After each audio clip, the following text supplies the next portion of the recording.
سالار سکندر ایک غیر معمولی لڑکا تھا۔ آئی کیو 150 سے زائد، دولت مند خاندان، پرکشش چہرہ لیکن دل سے خالی۔ وہ زندگی کو ایک کھیل سمجھتا تھا۔ اس کے لیے دنیا صرف لذتوں اور چیلنجز سے بھری ہوئی تھی۔ دوسری طرف امامہ ہاشم ایک نیک، باشعور اور باعزت لڑکی تھی جسے اپنی روحانی اقدار سے شدید محبت تھی۔ وہ ایک مذہبی گھرانے سے تعلق رکھتی تھی، لیکن اس کی زندگی کا سب سے بڑا امتحان تب شروع ہوا جب اسے ایک ایسا نکاح قبول کرنے پر مجبور کیا گیا جسے وہ دل سے نہیں چاہتی تھی۔ ان کی پہلی ملاقات کسی فلمی انداز میں نہیں ہوئی۔ امامہ مجبور، خوف زدہ اور تنہا سالار کے دروازے پر آئی، پناہ مانگنے ایک اجنبی کے سامنے، کیونکہ اسے یقین تھا کہ وہ نکاح سے بچنا چاہتی ہے۔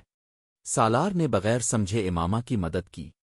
اس نے نکاح نامہ پر دستخط کر دیے بغیر جانے کہ یہ لمحہ اس کی پوری زندگی کا رخ بدل دے گا۔ نکاح کے بعد امامہ غائب ہو گئی۔ سالار نے سمجھا یہ سب صرف ایک مذاق تھا، لیکن وقت کے ساتھ اسے احساس ہونے لگا کہ وہ نکاح صرف الفاظ نہیں تھا، وہ ایک بندھن تھا جس نے اس کے دل کو بے سکونی میں ڈال دیا۔ سالار نے اپنی زندگی جاری رکھی، تعلیم، سفر، تعلقات، لیکن دل کے کسی کونے میں امامہ کی موجودگی ایک سوال بن کر بیٹھ گئی۔ وہ لڑکی کہاں گئی؟ اور کیوں وہ اس قدر مختلف تھی؟ ایک دن سالار کی زندگی میں ایک روحانی انقلاب آیا۔ سوال، شک، بے اطمینانی، سب کچھ اسے اس مقام پر لے آیا جہاں وہ اپنے اندر جھانکنے لگا۔ اور تب وہ جان پایا کہ امامہ صرف ایک نیک لڑکی نہیں تھی، وہ اس کی زندگی کا آئینہ تھی۔ اس نے قرآن کو پڑھنا شروع کیا، وہ کتاب جو امامہ کی زندگی کی بنیاد تھی۔ اس کی روح بیدار ہونے لگی، اور وہ سالار جو کبھی بے حسی کی علامت تھا اب عاجزی اور طلب کا پیکر بن چکا تھا۔ کئی سال گزر چکے تھے۔ امامہ اب ایک خود مختار عورت تھی جس نے زندگی کے نشیب و فراز تنہا جھیلے، لیکن وہ سالار کو بھول نہیں پائی۔ وہ نکاح جو کاغذ پر لکھا تھا دل میں بھی کندہ ہو چکا تھا۔ ایک دن قسمت نے پھر سے ان کے راستے ملے۔ سالار اب بدل چکا تھا۔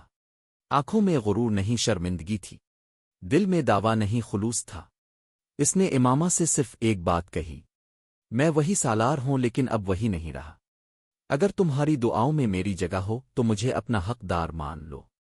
امامہ نے خاموشی سے سر جھکا دیا۔ آنکھوں سے اشک رواں تھے لیکن دل میں سکون تھا۔ یہ وہ لمحہ تھا جب دو روحیں جو برسوں سے جدا تھیں آخر کار ایک ہو گئیں، رب کی رضا سے، سچائی کے رستے پر، عشق حقیقی کے ذریعے۔ سالار اور امامہ کی کہانی عام محبت نہیں تھی، یہ نفس کی شکست، روح کی جیت اور سچائی کی تلاش کی داستان تھی۔ یہ عشق فقط جسمانی نہیں تھا، یہ روحانی تھا، جس میں دلوں نے اللہ کی طرف لوٹ کر ایک دوسرے کو پایا۔